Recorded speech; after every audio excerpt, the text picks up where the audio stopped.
અરવલ્લી જિલ્લામાં ચાંદીપુરા વાયરસના સંભવિત સંક્રમણને રોકવા જિલ્લા આરોગ્ય વિભાગ દ્વારા રાજ્ય સરકારના માર્ગદર્શન હેઠળ હાઈ રિસ્ક અને શંકાસ્પદ કેસના વિસ્તારોમાં સઘન રોગ અટકાયતી કામગીરી હાથ ધરવામાં આવી રહી છે। સેન્ડ ફ્લાય રેતીની માખીના નિયંત્રણ માટે ડસ્ટિંગ, કાચા મકાનોની દિવાલોની તિરાડોમાં માટી પૂરવાની કામગીરી તેમજ અસરગ્રસ્ત વિસ્તારોમાં સતત સર્વેલન્સ કરવામાં આવી રહ્યું છે। સાથે જ આઈસી અને એસબીસીસી અંતર્ગત લોકોને રોગોથી બચાવવાના ઉપયોગ અંગે જાગૃત કરવામાં આવી રહ્યા છે।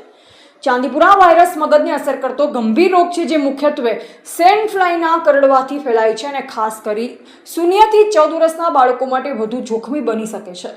રોગથી બચવા માટે ઘર અને આસપાસ સ્વચ્છતા જાળવો, દિવાલોની તિરાડો પૂરો, બાળકોને સંપૂર્ણ ઢંકાયેલ કપડાં પહેરાવો। જો બાળકમાં તાવ, ઉલટી, ચક્કર, બેભાન થવું અથવા અન્ય ગંભીર લક્ષણ જણાય તો વિલંબ કર્યા વગર જ નજીકના સરકારી આરોગ્ય કેન્દ્ર અથવા હોસ્પિટલમાં તાત્કાલિક સારવાર મેળવો।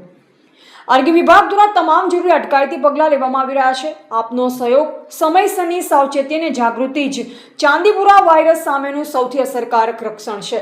Reporter Valambadiya, V7 news Gujarat, Aravalli, Malpur.